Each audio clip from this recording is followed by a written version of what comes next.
Boa noite! Olá, quem fala sou eu, quem abre sou eu. Vamos começar. Vamos fazer. Como é que a gente vai fazer a ordem? Hoje não tem Pedrinho. Você que vai fazer toda a operacionalização. Ah, é verdade. Você toca o barco, porque o Pedrinho hoje desceu para o Rio de Janeiro, saiu de Petrópolis, foi para o Rio de Janeiro para fazer uma avaliação das últimas eleições, uma reunião de avaliação das últimas eleições, embora ele esteja monitorando a gente aí por trás, ele abriu o canal para a gente e tudo mais, mas a gente não tem a presença dele curtindo esse barato todo. Mas hoje nós vamos falar de Taiguara. Boa noite, amigos e amigas, companheiros e companheiras da luta contra o fascismo, as imbecilidades e as estupidezas. Boa noite, Felipe Breyer. Boa noite, bem-vindo, Sequeira. Será que o Pedrinho tá triste ou tá feliz com essas eleições agora, segundo turno? Tá triste, tá triste. Não venha com papo não que tá triste. Triste. E você, como é que tá? Casa que falta pão, todo mundo briga. É verdade, é verdade. Tem faltado pão ultimamente bastante, mas eles não têm brigado, não. Bom, eu continuo sem escutar nada, porque tá dando barulho de motocicleta de novo aqui, em cima da sua voz. Não sei como é para os companheiros que estão assistindo a live. Acredito que não esteja dando problema para o... Vou perguntar a eles. Acredito que não esteja dando problema para eles. É só quando fizeste a live com o Constantino... Sim. Pode falar, Felipe. Felipe congelou.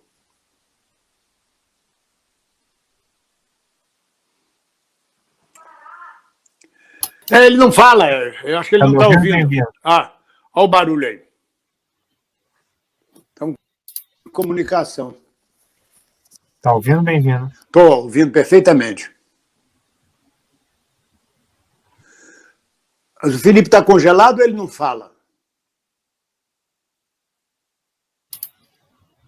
Congelou, parece. É. Caiu. Ele caiu. Acredito que voltei. Tá me ouvindo, bem-vindo? Ouvi, eu ouço, mas só ouço uma motocicleta em cima da sua voz, antes da sua voz. Quando tu fizesse a live com o Constantini... Olha, o Marcos Braga diz que escutam os dois normalmente. Portanto, vamos em frente maravilhosamente bem. O som está ótimo, diz Ionir Geralda. Vamos lá, vamos nós então. Mas a gente precisa resolver isso para que você possa me ouvir, para que a gente possa conversar um pouquinho. Senão vai ficar um monólogo aqui. Deixa eu colocar o fone de ouvido para a gente poder seguir.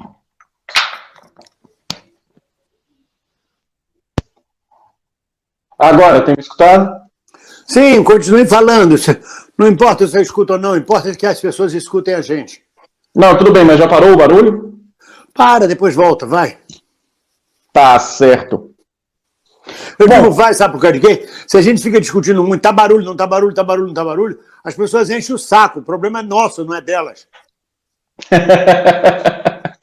Bom, hoje a gente vai falar de Taiguara, atendendo a pedidos.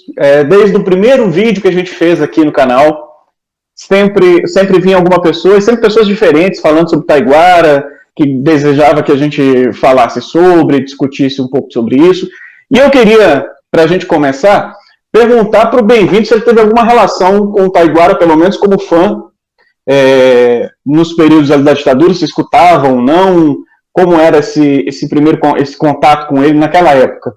É curioso, eu estava vendo agora com a Doia, agora no jantar, eu estava jantando, porque aqui em Portugal já são 9 e tanto, são 10 horas da noite. Eu estava jantando, conversando com ela, dizendo, engraçado, a gente conheceu muito pouco de Taiguara. Nós, companheiros de luta, conhecemos muito pouco, porque quando Taiguara surgiu, na década de 60, 64, 65, surgiu com músicas românticas, muito românticas, e não fazia parte do nosso universo o romantismo musical. Nós estávamos interessados na bossa nova, nas músicas de protesto, na luta.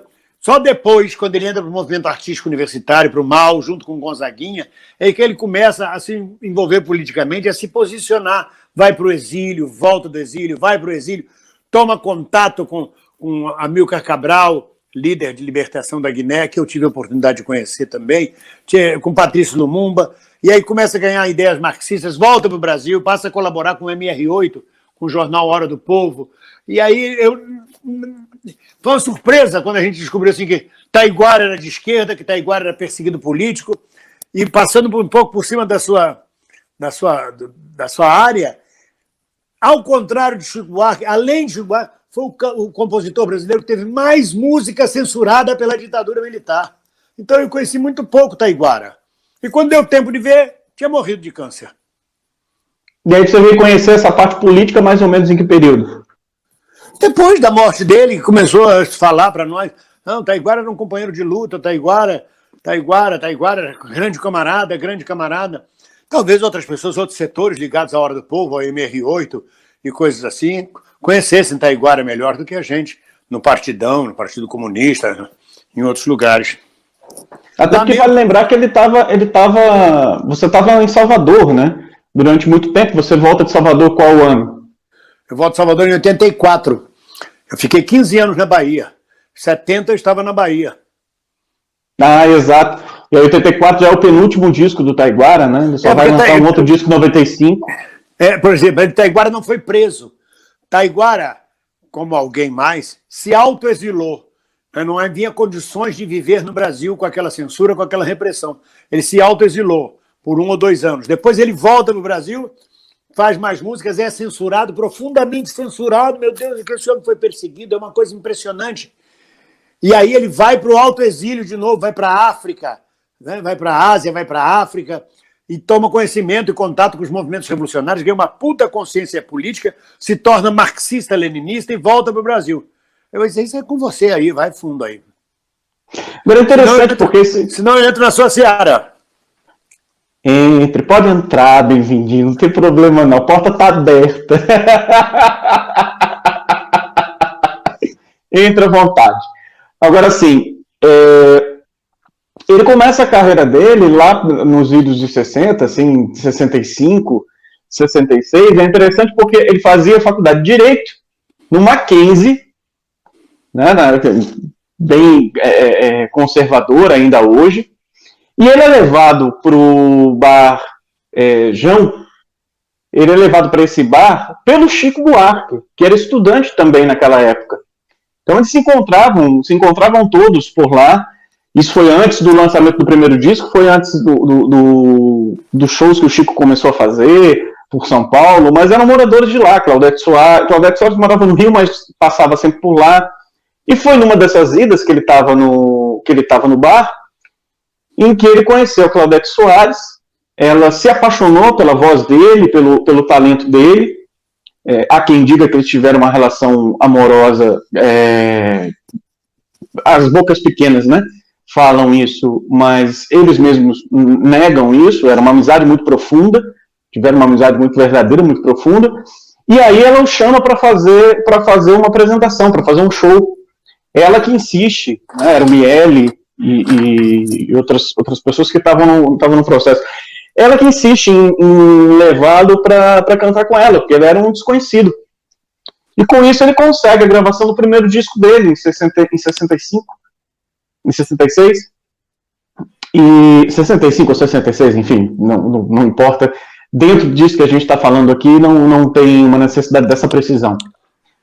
Só que como o David falou, esse primeiro disco dele e outros discos também vão ser discos muito mais voltados para a música romântica. Ele tem uma relação muito profunda, porque ele é uruguaio, né? Ele nasceu em Montevidéu em 9 de outubro de 85, 9 de outubro de 45. Eu acho interessante isso porque John Lennon nasceu também em 9 de outubro.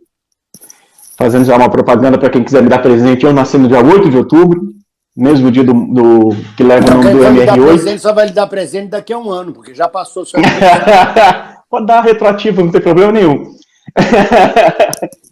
E infelizmente é o mesmo ano da morte do Che Guevara, então é uma data muito muito emblemática, a questão do início de outubro, né? Isso sempre eu acompanho muito. E ele tem descendência indígena. Eu estou falando dessas questões porque isso vai estar muito presente na obra dele. Ele tem descendência indígena, tem descendência africana por conta da família do pai, casado que teve relações, né, no Rio Grande do Sul, vem de uma família negra com família de indígenas, enfim. E isso vai estar muito presente na obra dele e na busca dele ao longo da vida, pelos ritmos e tudo mais, porque ele vai lançar discos tendo chamamé, tendo guarânia, tendo ritmos ameríndios, né? Isso sempre muito presente. Isso vai fazer parte também da busca dele na segunda vez que ele vai para o Alto Exílio, né, que a gente já vai falar um pouco sobre isso daqui a pouco. Sendo que esses primeiros discos, muito românticos, muito voltados para essa temática, e é somente em 71, e aí já estamos falando aí por volta do quarto, quinto disco dele, somente em 71, já com as 5, que ele vai ter as primeiras músicas censuradas. E aí é interessante nessa perspectiva, porque a censura ao Taiguara começou com uma canção, depois aumentou para 2, 3, depois foi para um pouco mais, até chegar em cerca de 30 e poucas músicas censuradas num único ano, né? O total foram 68 canções censuradas no total ao longo da vida dele, chegando a um disco inteiro, por exemplo. Ele teve discos que foram lançados e foram recolhidos, coisas do gênero. E uma dessas primeiras canções está no disco de 1971, que se chama, o nome da música se chama A Ilha, que é uma homenagem que ele faz a Fidel Castro, né, a Revolução Cubana, embora ele só tenha conhecido só tenha viajado para Cuba em 92. Mas ele faz uma homenagem a Cuba nessa canção, do disco de 71, Carne e Osso. E é interessante, nesse disco ele tem 3 canções que eu acho muito emblemáticas, que é justamente A Ilha, Carne e Osso, que é a canção que dá nome ao disco, e No Colo da Nuvem. Sendo que essa canção, A Ilha, é interessante porque, como a gente estava dizendo, ele foi fazendo um caminho de construção, né, do pensamento dele, de construção dessa visão mais esquerda, embora o avô dele tenha sido do Partido Comunista, militante e tudo mais, são coisas que ele vai tomando consciência e vai adotando para a obra dele a partir de 71. E aí já chega logo com uma canção chamada Ilha, né, que diz assim... Tem um camarada profundamente mal educado chamado Marco Santos, que diz que você é muito inadequado, que você é muito fraco para falar de Taiguara. Ele é profundamente, antes de mais nada, mal educado. Ô Marco Santos, vai tomar no seu cu, antes de mais nada. Não me enche o saco, não, tá? Aprenda a respeitar as pessoas. Se você quer aparecer, bota a bunda na janela. Mas não enche o saco, não. Não começa por aí, não, que eu não tô bom, não. Pra mandar você dar meia hora de rabo é daqui para lá. Vai tomar no rabo. E outra coisa... Não fale, não se defenda, não deixa que eu dou porrada. Não, eu só ia dizer o seguinte, se ele quiser fazer melhor, se ele faz melhor, abre o canal dele e vai fazer. E vai pra puta que pariu. Faz melhor porra nenhuma, é invejoso. Eu só estou registrando porque ele faz um vídeo gigantesco para atacar você. Manda ele tomar no cu. Olha, o Alexandre Mano mandou aqui um superchat dizendo: recuperar estes nomes da música popular brasileira que as gerações mais novas não conhecem é serviço público. Abraços. Obrigado, Alexandre Mano. Agora, voltando à questão da ilha. Ele diz assim: meu pai, já não posso mais viver nesse mundo em chamas, chamas. Meu bem, eu te quero bem, mas vou onde o amor me chama. Livre, só embaixo vou viver na ilha, onde meus iguais serão minha família, na ilha. Tentei ser como vocês, viver nesse mundo errado. Adeus. Vou deixar vocês, chega de viver guardado. Hoje o meu adeus corta o meu destino, Destino que o amor faz meu, destino que o meu amor faz meu, e eu volto a ser menino, menino. Essa foi a primeira canção dele, propriamente dita, assim, gravada, censurada. Tiveram outras canções anteriormente. Vale lembrar que a obra dele romântica é maravilhosa também, muito conhecido, inclusive, pela população, teve muitas vendas, e isso vai ter alguns problemas quando ele volta do exílio e começa a fazer toda uma defesa mais fervorosa à esquerda, até de certa maneira, às vezes chegando a irritar um pouco os amigos, porque ele era fervoroso demais, apaixonado, né? Fazer o quê? Ele era apaixonado demais por isso, e aí muitas pessoas foram nos shows esperando ouvir aqueles clássicos românticos, enfim, mas não encontraram, não lograram êxito, eles já estavam em outra onda. Mas nesse disco, como eu falei, a música Carne e Osso e No Colo da Nuvem, a meu ver, especificamente sim, a música Carne e Osso é quase como como é que eu posso dizer? Quase como um prenúncio de toda a história que ele viria a ter. Eu acho que ele se colocou nessa música de uma forma tão profunda que chegou a captar todo o percurso que ele iria traçar ao longo da vida dele. Que ele diz assim: eu quero sim, eu quero coisas novas, mas o que eu procuro mesmo são mais vidas. Eu grito sim, mas grito meu lirismo, e o meu grito vai sanar minhas feridas. E a música e a mística aplicam sangue novo no meu ser, calam minha dor, e o lúcido, e o válido, e o sólido vão matar você que evita o seu amor. Por isso eu vou trazer você comigo, programar o amor em seus computadores, vou mais além. Eu morro, mas consigo germinar a minha flor em seus rancores. Nem dúvidas, nem dívidas jamais vão destruir a minha flor dentro de você. Que cérebro, que máquina conseguem fazer mais que um grande amor dentro de você. Saiba que agride a minha lira, saiba quem agride minha lira, quanto mais ferida, mais diz o que sente. Ainda vou ouvir você dizer para mim: eu amo sim, sou carne, sou osso, sou gente. Sou carne, sou osso, sou gente.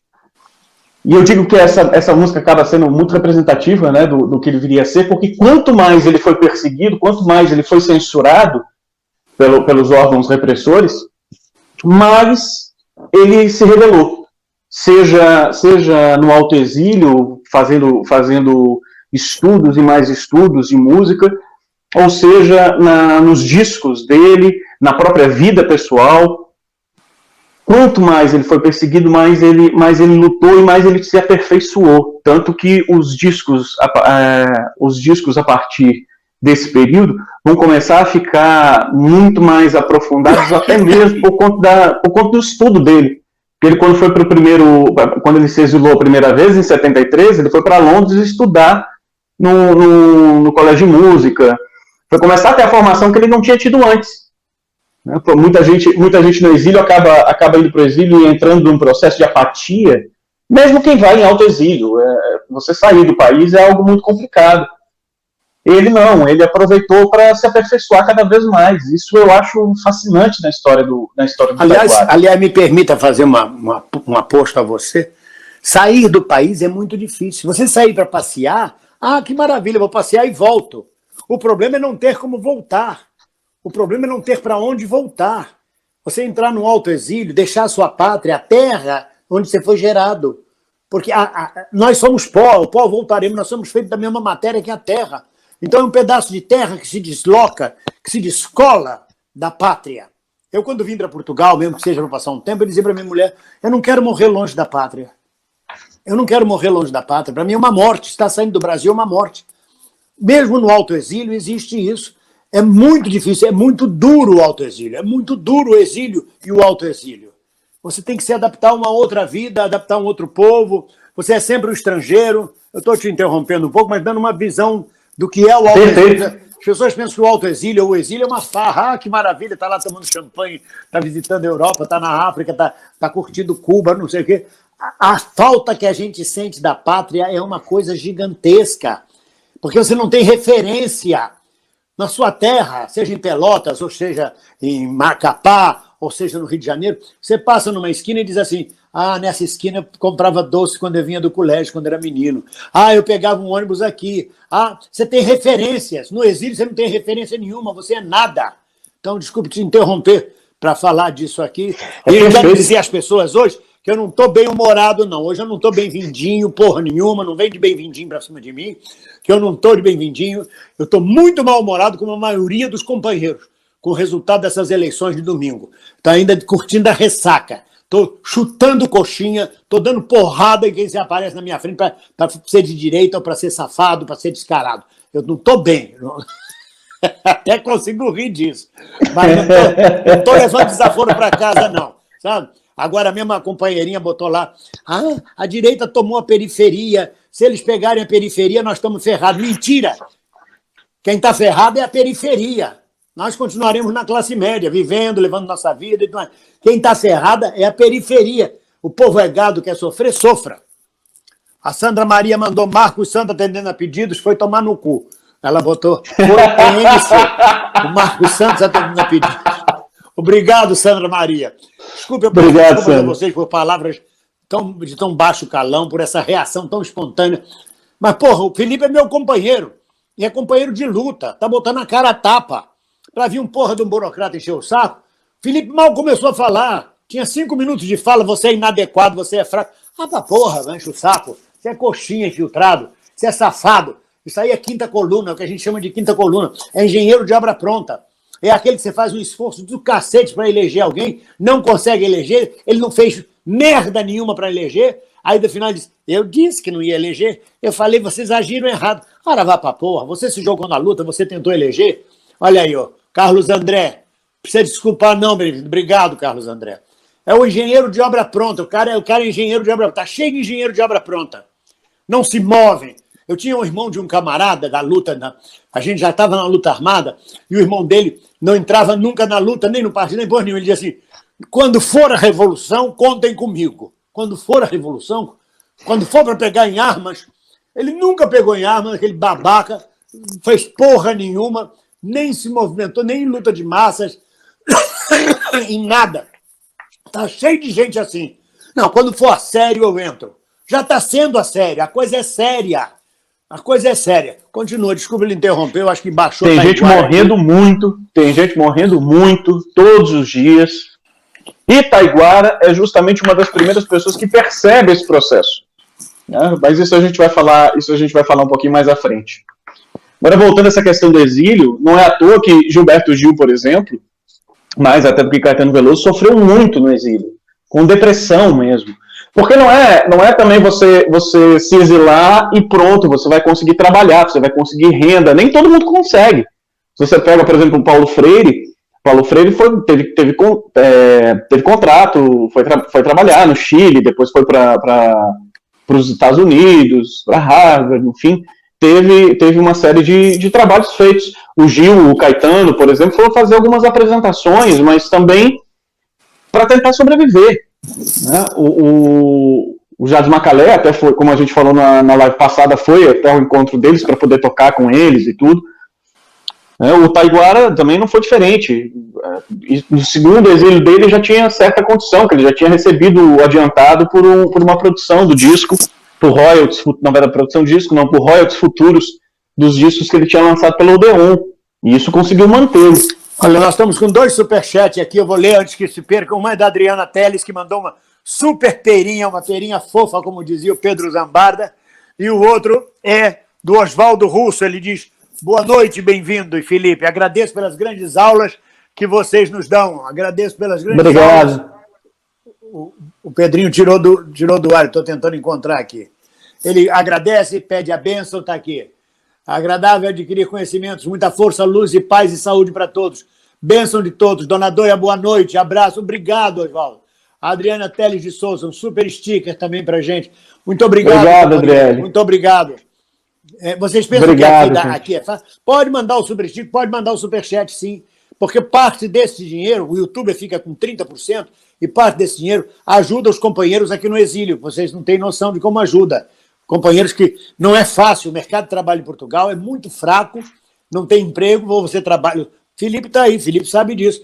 Então, ajuda mesmo, ajuda a comer, ajuda a viver, a pagar o aluguel, é verdade.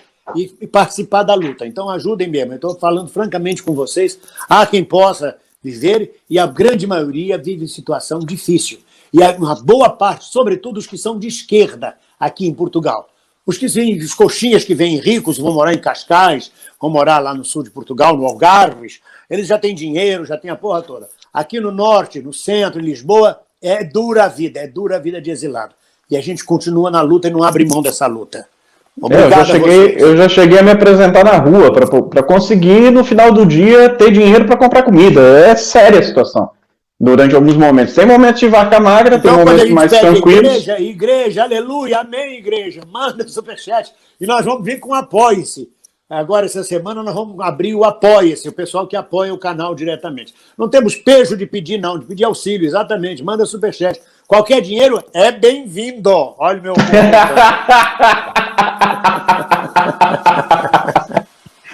Bom, gente, é isso. Assim, isso em 71, né? Aí ele ainda fez alguns discos depois, antes do exílio. Estou falando assim, alguns discos depois, marcando bem essa questão do primeiro exílio. Né? Ele fez ainda outros discos em 72, e em 73 especificamente, que é o próximo disco que eu quero falar, que é o disco Fotografias, que, afinal de contas, tem a primeira canção do disco Fotografias, que é uma das canções mais conhecidas dele, que as crianças cantem livres. Você lembra dessa música, Bem-vindo? Não, é o que eu estou dizendo, é um absurdo que passa batido, despercebido, taiguara para mim. Eu faço uma autocrítica disso, mas também são duas culturas diferentes. Às vezes você não percebe, por exemplo, as pessoas não são obrigadas a saber de tudo, né? O que eu digo às vezes, as pessoas você não conhece isso? Não, nunca vi. Pessoas informadíssimas, às vezes, não sabem de determinados fatos, de determinadas coisas. Mas é isso aí. Que as crianças cantem livres, abre o álbum dele, Fotografias, que ele diz assim: o tempo passa e atravessa as avenidas, e o fruto cresce, pesa e enverga o velho pé. E o vento forte quebra as telhas e vidraças, e o livro sábio deixa em branco o que não é. Pode não ser essa mulher o que te falta.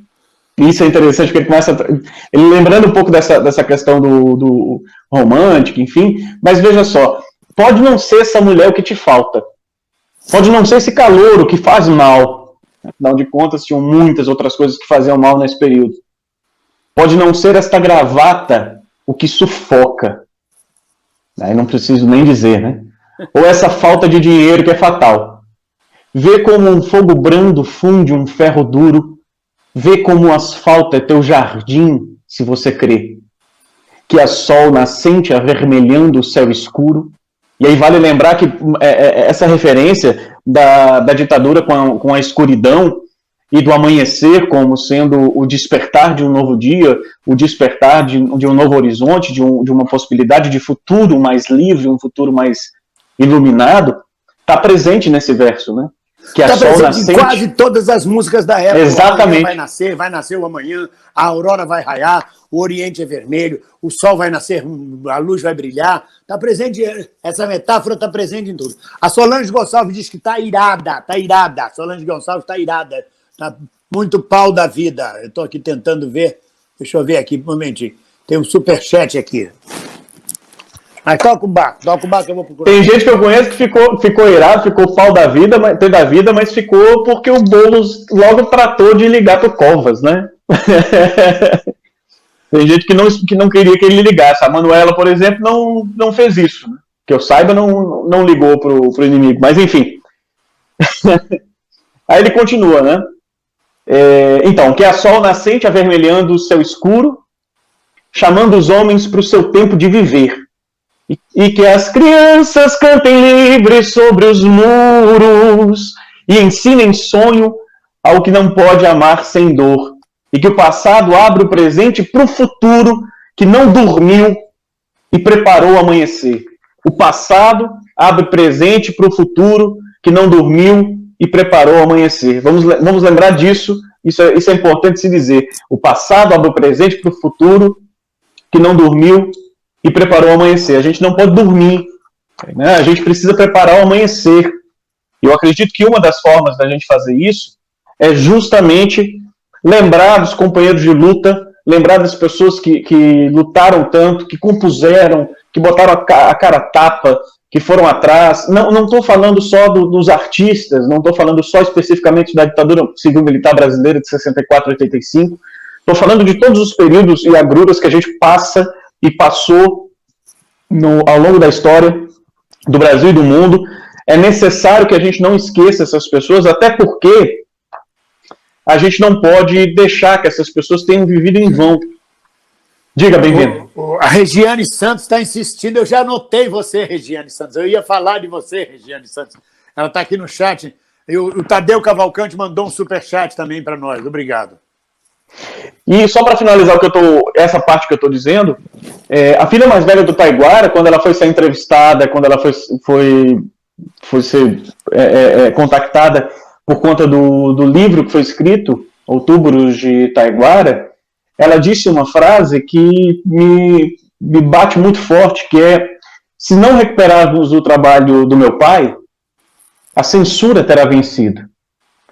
E aí eu faço realmente um pensamento mais abrangente com relação a todas as pessoas que foram reprimidas, todos os desaparecidos políticos. Ainda hoje você tem as mães da Praça de Maio, você tem pessoas aqui no Brasil, né, atrás dos seus parentes, não em busca dessas pessoas vivas, mas para saber, para poder dar um funeral, para poder dar um fim à história. Quantas dessas pessoas têm a sua história aberta ainda, essa ferida aberta? No Brasil você não discute isso realmente. Na Espanha, por exemplo, você não pode falar sobre o franquismo, ainda hoje.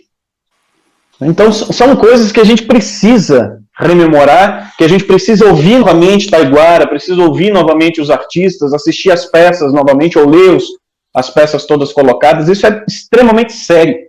A Maria Tereza Snar está no chat, não no superchat, dizendo: por que supervalorizar os superchats e não nós que não podemos contribuir? A gente valoriza vocês também. É que passa tão rápido que a gente não consegue. O chat fica lá parado. Por exemplo, a Andréa Barcarolo enviou um superchat de R$50. E ela diz: uma contribuição para vocês, meus camaradas. Saudades de um Brasil do possível que abraça todos os seus filhos. Vamos de mãos dadas, juntos, sem esmorecer, passar por essa fase também. Beijos e abraços. O superchat dela, se vocês verem a cor, ele é lilás ou é vermelho. E conforme a cor fica mais tempo no ar, a gente consegue ler. O chat comum passa muito rápido. Eu pego uma coisa ou outra, eu não posso ficar interrompendo o rapaz que está aqui falando, o Felipe, para ler cada chat. Por exemplo, o pai de Taiguara, o Marcos Sampaio, diz: era um excelente músico, Birajara. Solange Gonçalves diz: quando eu canto, sou mais negro, sou mais forte, tenho vida, tenho a morte, liberdade, se ela é branca, eu tenho o que eu quis. Quer dizer, nós, na verdade, não dá para ler todo mundo, não é que a gente valoriza o superchat, é que o superchat fica preso lá, fica lá. O Eliezer Cordeiro mandou o superchat: boa noite a todas e todos, e eu sempre acompanho essa live. Eu espero a semana inteira, muitas descobertas e informações. Aí o chat fica lá parado, eu posso ir lá consultar. É só isso, a gente não desvaloriza os chats em geral. Mas aproveitem também o chat, que vocês não são lidos, para conversar entre vocês, para trocar ideia. Mas a gente lê tudo, que pode ler rapidamente. Tá bom? Então, toca aí, Marco. A minha esposa vira e mexe também, fica lendo os chats e conversando com o pessoal. Pois é, nesse momento, lá em cima, eu tenho ainda o Eliezer e a Andréa Barcarolo. Estão lá parados com o superchat. O Ed Luz mandou um super stick pra gente. Obrigado, Ed Luz.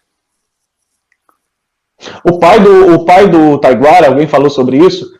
O pai do Taiguara não só era um excelente músico, como é o responsável por reformar o primeiro piano que o Taiguara recebeu, que era um piano já velhinho, que o pai dele, o avô, reformaram e deram de presente para ele, foi onde ele fez as primeiras apresentações, as primeiras composições, inclusive. Piano esse que ele leva em 1973, quando ele vai do final de 73, quando ele vai para o exílio, para Londres. Ele vai de navio, né, são semanas de viagem, e ele leva esse piano. E não só o pai dele era excelente músico, como está presente em todas as discografias dele, em todos os shows, o pai dele tocava, o pai dele se apresentava. O disco de 1972, o pai dele está presente, inclusive com uma canção que fala do velho e do novo, né, os dois tocando juntos e falando dessa relação. É muito bonita a história, a presença do pai dele junto à obra dele, junto aos shows, às apresentações, estavam sempre juntos, isso é muito bonito. E aí... Olha, tem um superchat aqui da Rosa Pujolar Jordi, obrigado. Mandou um sticker pra gente, Rosa Pujolar Jordi, segue o barco. Sempre que tiver superchat pode ler, sem problema. Agora vejam só... Estão perguntando pelo Pedrinho, quem chegou depois. O Pedro desceu de Petrópolis, onde ele mora, para o Rio de Janeiro, numa reunião de avaliação eleitoral, de como foram as eleições. Pedro é militante político, foi fazer avaliação. Ele está aqui por trás acompanhando a gente nos bastidores, abriu o canal para a gente, mas não pode, porque ele está numa outra reunião, participar ao vivo, mas ele está junto com a gente. Manda um abraço para todas. Olha outro superchat da Solange Gonçalves Ribeiro. Taiguara tem uma música linda, Bem-vinda. Bem-vinda. Essa Bem-vinda, salvo engano, na verdade é do Chico, que ele gravou num dos primeiros discos. Ele gravou isso, gravou outras canções do Chico. O Chico fez para mim, eu tenho certeza. No meu delírio, da minha idade, o Chico fez essa música para mim. Tá vendo? Eu não tenho nenhuma canção que tenha Felipe na canção. Mas Filipa deve ter, pode procurar em Portugal.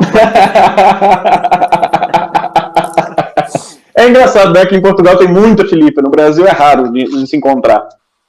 Mas voltando a isso, eu estou mostrando para vocês eu estou lendo essas últimas letras para vocês, porque eu queria que vocês percebessem, que a gente compartilhasse aqui junto, o quanto o Taiguara, que vem de músicas falando sobre relacionamentos, falando sobre o amor, falando sobre o romantismo de forma belíssima, o quanto ele começa ele vai aos poucos fazendo esse aprofundamento na letra, chega com a ilha, vai com Que as Crianças Cantem Livre. Essa canção, Que as Crianças Cantem Livre, abre o disco. A primeira faixa que era colocada do lado A dos discos era a faixa comercial, era a faixa que seria vendida, colocada nas rádios, teria mais trabalho. Aquelas outras músicas menos interessantes comercialmente falando, ficaria do lado B. Quando eu digo comercialmente, é porque não necessariamente sejam as canções mais ruins do disco, digamos assim. Né? Você tem Dorival Caymmi, por exemplo, no disco de voz e violão, uma das mais belas composições que ele tem, que é Noite de Temporal, é a última faixa do lado B do disco. E é uma das mais belas canções que ele tem. Então, isso é uma questão comercial das gravadoras, de muitas vezes colocar aquelas faixas menos vendáveis do lado B. Às vezes era uma provocação do compositor, às vezes tinham todas essas questões. Né? O Chico Anísio, por exemplo, tem um disco dele que é Chico é do Cassete. A capa é linda, porque é uma fita cassete no olho, assim, como se fosse o óculos, e o título é Chico é do Cassete. E aí no final do disco, no final do lado A, ele coloca, vamos perguntar alguma coisa do personagem. A história, a peça, né? São todos os personagens do Chico se encontrando numa peça do Chico Anísio, numa apresentação do Chico Anísio, e no final alguém pergunta alguma coisa e ele diz, olha, para saber isso, vire o disco. Faz parte da própria história que eles foram fazendo ali. Aí você virava o disco. Mas enfim. Então, essas músicas do Taiguara que eu estou colocando até 73 é para a gente ver o quanto isso vai crescendo, e é exatamente ao mesmo tempo em que a censura vai crescendo com ele. Que enquanto a censura mais aperta, mais ele vai compondo, e mais objetivo ele vai sendo, mais direto ele vai sendo. E ele tem, por exemplo, nesse disco, uma música que eu acho belíssima, que é Essa Pequena. É muito legal de vocês ouvirem. Todas essas músicas são fantásticas, a obra dele é maravilhosa. Na música Essa Pequena, ele está contando a história de uma pequena, ou seja, de uma mulher, de um broto, aquela coisa toda. Só que tentem perceber, e hoje é muito prático da gente ouvir isso, conhecendo toda a história da música brasileira, conhecendo todos os discos que já foram lançados nesse período, depois de tudo que a gente já conversou aqui, da gente ouvir essa música e saber o que ele está querendo dizer. Ele diz assim: essa pequena agora eu sei porque é que ela me amarra. Ela tem medo do berro dos acordes da guitarra. Ela pretende fechar a minha porta com seus grilos. Ela não sabe que versos ninguém pode destruí-los. Essa pequena eu quero trabalhar e ela não deixa. Essa pequena eu quero dar amor e ela se queixa. Ela se engana, depois vem censurar minha conduta. Essa pequena não passa de uma van, não tem a mente sã, essa pequena. Esse van, ele ainda bota 3 pontinhos, né? Ô, Felipe, que é uma van ditadura, né? Diga, Benvino. Eu posso fazer uma sugestão? Porque quando você lê alguma letra, se você souber a melodia, solfeja para nós, canta um pedaço quando você souber alguma luta. Por exemplo, Bem-vinda, essa pequena, coisas assim que... para lembrar o público, sabe? Por exemplo. Eu faço sempre. O problema é conseguir lembrar todas essas... Eu tô com tanta música na minha cabeça agora que para conseguir lembrar essas letras aqui fica um pouco difícil. Mas sempre que eu lembrar, eu faço. Mas pede um tempo. Você pede um tempo, eu fico fazendo micagem. Oba, entendeu? E aí você lembra e entra. Porque é importante também a gente ouvir musicalmente. A Solange Gonçalves diz: tem o mundo para o Felipe de Vanessa da Mar. Tem o mundo que ele fez para Felipe de Vanessa da Mata. A música, porque não tem, eu disse que não tinha música com o Felipe, ela disse: tem o mundo para Felipe de Vanessa da Mata. Vou escutar, não acredito que passou batido por mim. Sim, e aí ele finaliza, olha só, ele finaliza a música depois dessa coisa de uma van, 3 pontinhos, não tem a mente sã essa pequena. Ele diz assim: essa pequena agora eu sei porque é que ela me amarra. Repete, né? Ela tem medo do berro dos acordes da guitarra. Ela tem medo do berro dos acordes da guitarra. Os músicos são muito, muito temidos por conta dos acordes mais livres das letras e coisas do gênero. É muito direta essa música. Essa música é extremamente direta. Ao mesmo tempo que a censura começa a pegar mais forte. E aí a última faixa, por exemplo, desse disco, olha que eu sinceramente, eu fico vendo essas histórias sobre a censura, eu acho uma coisa fantástica, né? Porque ele tem uma música chamada Nova York, em que ele tem um verso que escreve assim: você paga o pão, o pó, a pedra, a polícia e a poluição. Aí essa música foi censurada por conta da palavra polícia, né? Não, porque está criticando a polícia, está criticando o regime, tudo. Aí ele foi lá explicar que não, ele estava criticando essa polícia de fora, de Nova York, e aceitaram aprovar a música desde que ele fizesse uma alteração, ao invés de polícia, ele escrevesse police. Foi ele que sugeriu, né? Escrevesse em inglês, police. Só que quando você canta e lê esse verso, fica assim: você paga o pão, o pó, a pedra, a polícia e a poluição. A polícia e a poluição. A polícia e a poluição. Como era a polícia e a poluição, o som ficou o mesmo. Não, o som fica absolutamente o mesmo. A letra mudou, mas o escrito, lido, fica completamente diferente. E aí, mais um motivo pelo qual eu fiquei com esse disco para vocês, porque aí ele vai para o exílio, né? Ele foi duas vezes para o exílio. Foi no final de 73, voltou em 75. Foi para Londres. Mas nesse exílio é um exílio que ele vai estudar música em Londres. Na verdade, exatamente. É um exílio mais leve, um exílio onde ele não aprofunda ideologicamente, ele aprofunda profissionalmente, né? Porque é uma coisa horrorosa. É preciso que eu diga também para as pessoas: você não vem para o Brasil fazer teatro. Que teatro pode ser feito? Vamos esquecer a pandemia. Vamos esquecer um pouco a pandemia. Vamos dizer que não tivesse pandemia. Que teatro pode ser feito? Está sendo montado Brecht? Está sendo montado Gorky? Está sendo montado Chekhov? Está sendo montado os grandes autores? Não. O que se monta é comédia de costumes, é babaquice. Eu me recuso a fazer esse tipo de teatro. Eu não preciso disso. Eu não preciso esmolar cultura para sobreviver, pelo amor de Deus. O que se monta é stand-up, né, Bem-vindo? Olha, o Marcelo Lúdico mandou aqui um superchat. Bem-vindo, professor e filósofo Paulo Giraldelli. Diz que a esquerda tem que agir a partir de uma noção de servidor público e não de liderança política. Inverter a relação de representatividade. O que acha? Abraço. Eu não sei, Marcelo Lúdico, o que é agir a partir de uma noção de servidor público e não de liderança? Ah, sim, a esquerda servir ao povo. Mas, meu Deus do céu, a esquerda serviu ao povo. Se há uma coisa que eu tenho comentado com a minha mulher, sem desmentir o Giraldelli, eu não vi o que ele falou exatamente, toda a profundidade, é o tanto que puseram na cabeça da gente, há mais de 80 anos, que a gente tinha que defender o povo. A gente tem que servir o povo. Mao Tse-tung chegava a dizer que temos que caminhar ao lado do povo. O povo é que manda, o povo é que entende. Todo o tempo que o Luiz Carlos Prestes dizia o povo, somos servidores do povo. Quantos comunistas, quantos socialistas dedicaram a vida, não só a vida na tortura e no assassinato, não.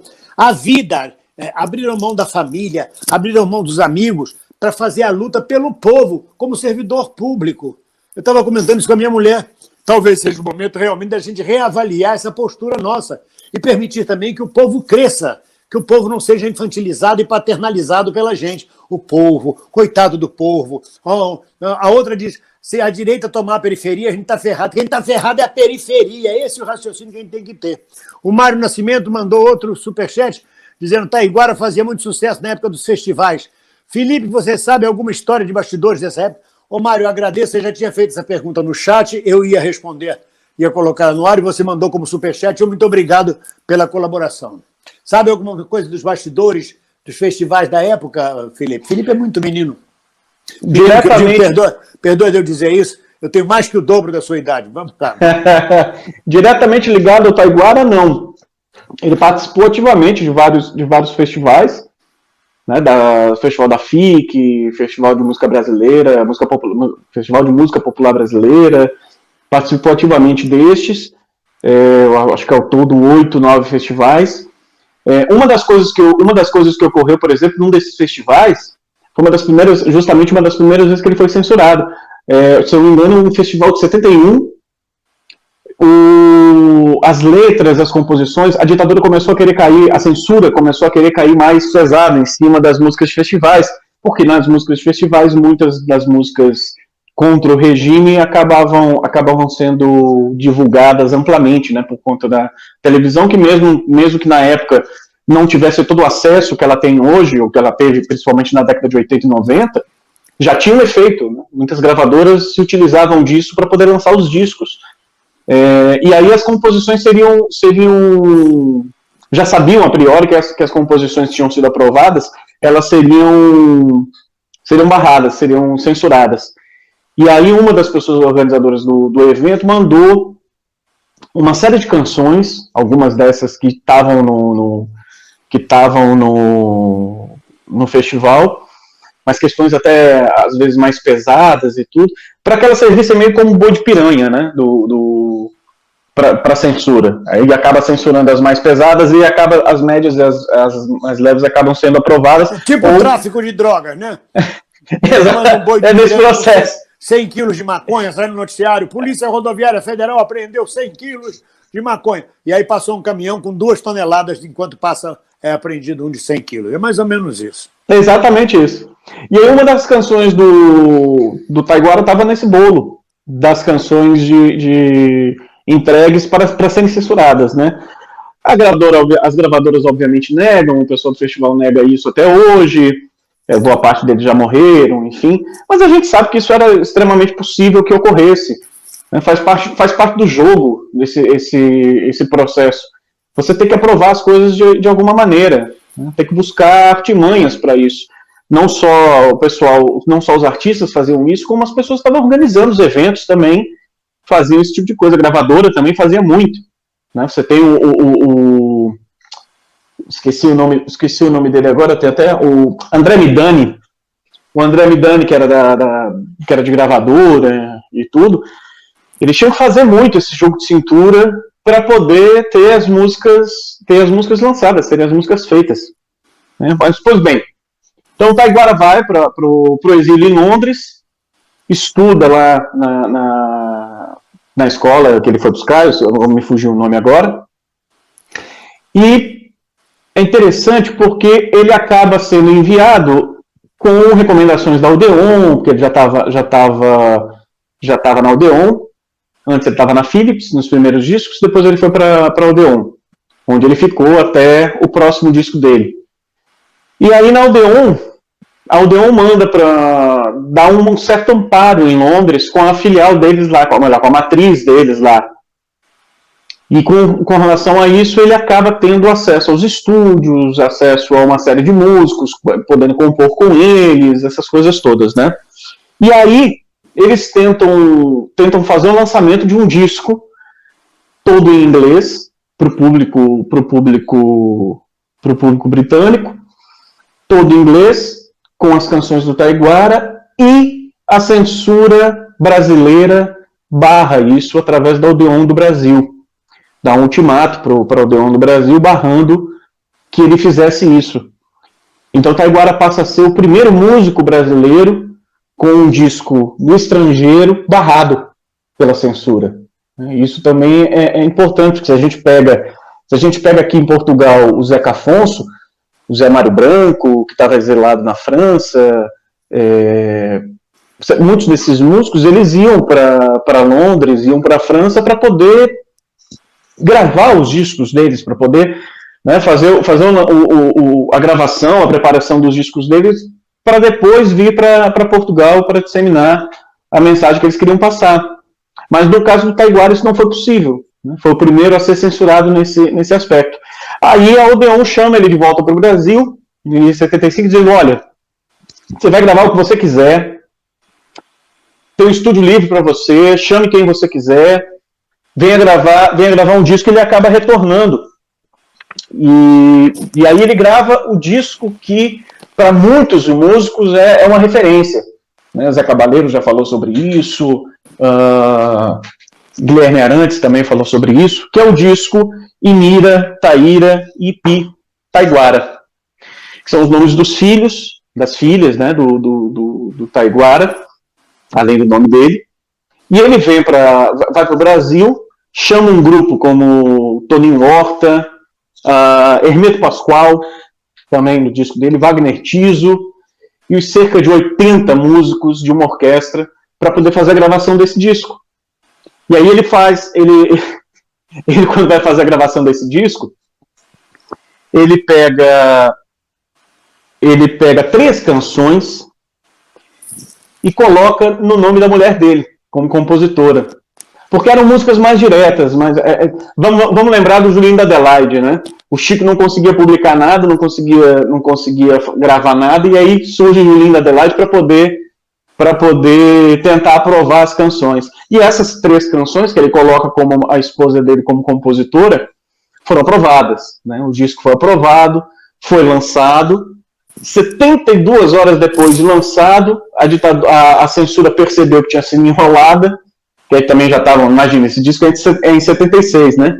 A história do Julinho da Adelaide foi em 74. Eles descobriram em 75. Né? E aí, a partir de 75, assim, eu estou falando das datas porque é importante só a gente contextualizar. O Julinho da Adelaide gravou o Acordamon em 74, quando foi em 75 eles descobriram e passaram a exigir que o compositor mandasse o SIC junto e o RG, né, do compositor. Aí, em 76, o Taiguara tenta lançar esse disco, faz o lançamento do disco, colocando a mulher dele como compositora, não era um pseudônimo, era o nome dela.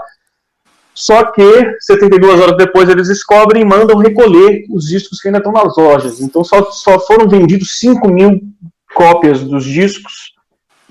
E imagina o investimento que foi feito nisso. E 5.000 cópias dos discos vendidos, que hoje é uma obra rara. Essas 5.000 cópias que foram vendidas, a gente encontra cópias na internet, encontra no YouTube, encontra em vários lugares para poder ouvir, vale a pena. São músicas maravilhosas. E aí eu ressalto 4 canções desse disco, que é Público, Situação, Terra das Palmeiras e Outra Cena. Só que sendo que, diga, bem-vindo, falasse sim alguma coisa. Porque eu ia perguntar a você mais tarde, mas chegou aqui um superchat do Francisco Vecchia, que diz: boa noite, meus caros. Falem um pouco da relação entre Prestes e Taiguara. Abraços. E depois, quando você falar sobre a música Cavaleiro da Esperança, que o Taiguara gravou, criou, eu quero falar um pouco sobre Luiz Carlos Prestes. Maravilha, maravilha. Pois é, aí escuta esse disco, vale muito a pena. A parte instrumental é fantástica, a harmonia é maravilhosa, as letras são fantásticas. Não só esse disco, como o disco de fotografias, que é o disco anterior que eu tinha dito, de 73. Tem obras-primas em todos esses discos. E aí, esse disco é proibido, e o Taiguara acaba, aí sim, se autoexilando pela segunda vez. Mas antes de eu falar desse exílio, bem-vindo, queria te dizer uma coisa, queria te contar uma história sobre o primeiro exílio do Taiguara e perguntar se te lembra alguma história sua. Que ele, quando se autoexilou, a primeira vez que foi para Londres, levando o piano e tudo, contam, né, que no momento ali da despedida, no barco, no cais, chegou um senhor para ele, com vestimenta militar e tudo, se dizendo fã, essas coisas assim, e disse assim: ainda bem que você está indo, ainda bem que você está saindo do país, porque a gente tinha planos de te matar.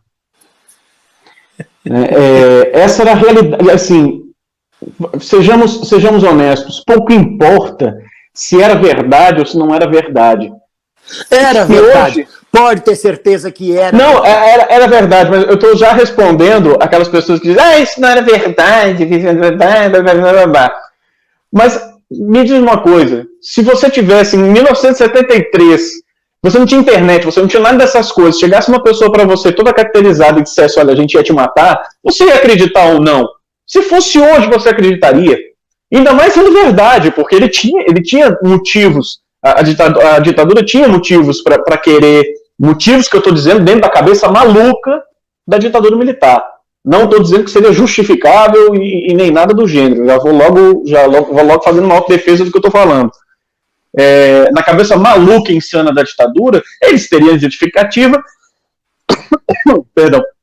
para fazer isso. Você se lembra de alguma coisa escrota dessa forma? Eu tive várias passagens assim interessantes de serem lembradas. Por exemplo, quando eu, afinal, saio do Rio de Janeiro e não volto para casa, o primeiro ponto de parada meu foi São Paulo, com a roupa do corpo, foi quando o vizinho que morava embaixo, o vizinho do andar de baixo, me disse: funcionário civil da aeronáutica, bem-vindo, os caras da aeronáutica querem te matar. Eu não catei conversa. No dia seguinte eu saí fora do Rio de Janeiro, porque eu sabia exatamente onde o CISA, o Centro de Informações de Segurança da Aeronáutica, o CISA, estava trabalhando. Eu morava na Ilha do Governador, era um centro da aeronáutica, e eu já tinha tido informações disso, então eu saí fora, fui para São Paulo primeiro, depois viajei o Brasil todo. Foi quando eu cheguei na Bahia, me escondi na Bahia, fui exilado na Bahia, na verdade. O Ocilei Soares mandou um superchat, como ele faz toda noite. Obrigado, Ocilei. Agora, a loucura era tão grande, a paranoia era tão grande, eu vou contar uma passagem para vocês, que o povo gosta de passagens, gosta de bastidores. Nós estávamos nos apresentando no Teatro d'Orsay, em Paris, em 1975. Nós fomos com o segundo grupo de teatro do Brasil a se apresentar na Europa. O primeiro grupo de teatro do Brasil a se apresentar na França, na Europa, foi o Tuca, com Morte e Vida Severina. No ano seguinte, fomos nós, do Teatro Livre da Bahia, com 20 atores, nos apresentarmos na Europa. E nós estávamos em cartaz no Teatro d'Orsay, que é um teatro muito importante, em Paris, e estávamos com temporada marcada em Roma, em Londres, em várias cidades da França e da Itália. E aí, de repente, todo mundo aquela paranoia do Brasil, fazendo cordel, fazendo comédia, não sei o quê. 3 cidadãos brancos, na faixa dos 50 anos, 45 anos, com câmeras de filmar, com gravador, na primeira fila. Aí alguém passa a conversa para outro colega: o pessoal está aí, o pessoal da ditadura, o SNI está gravando e filmando tudo, são todos militares, eles estão vigiando a gente. Aquilo provocou no elenco, em vez de provocar medo, provocou revolta. Então a gente passou a descer do palco, ia para cima dos 3, ostensivamente, e dava o texto quase cuspindo na cara deles. O texto era de comédia, mas virou um drama em cima dos filhos da puta, porque a gente achava que eram do SNI. E acabou o espetáculo, nos recolhemos, porque a gente sabia que estava sendo vigiado. Todos os passos brasileiros no exterior eram vigiados. Passa-se dias, não sei o que, nós vamos nos apresentar no Teatro Parioli, em Roma. Quando a gente chega no Teatro Parioli, olha o povo do SNI lá. Eram os donos do Teatro Parioli, eles tinham ido a Paris gravar o espetáculo para mostrar para os patrocinadores, para vender o espetáculo em Roma. E a paranoia era tão grande que a gente achou que eram agentes da aeronáutica lá na primeira fila. E podia ser real agente da aeronáutica. Eu me lembro que a Rádio Nacional da França veio me entrevistar, a Rádio Nacional, e perguntou: há liberdade de expressão no Brasil? Eu respondi: eu não tenho autorização para falar sobre liberdade. Que é uma ironia gigantesca. Claro, né? Ameaças de morte, sim. E mortes. Zuzu Ângelo está aí para mostrar como eles matavam qualquer pessoa, mesmo que não fosse militante. Bastava se opor ao regime. Não tenha dúvida disso. E Prestes, e o Cavaleiro da Esperança? Antes de falar de Prestes do Cavaleiro da Esperança, queria falar do segundo exílio dele. Porque quando ele vai para o segundo exílio, ele passa por Londres, França, enfim. E aí na Bélgica ele encontra o Paulo Freire. Ele bate na porta do Paulo Freire, levando o disco Fotografias embaixo do braço. Se apresenta para o Paulo Freire, que estava exilado lá no local, e conversam, e ele comenta, fala com o Paulo com relação... fala com o Paulo, né? Tudo íntimo. E ele fala com o Paulo sobre o desejo dele de fazer o autoexílio, nesse processo de autoexílio, passar pela África.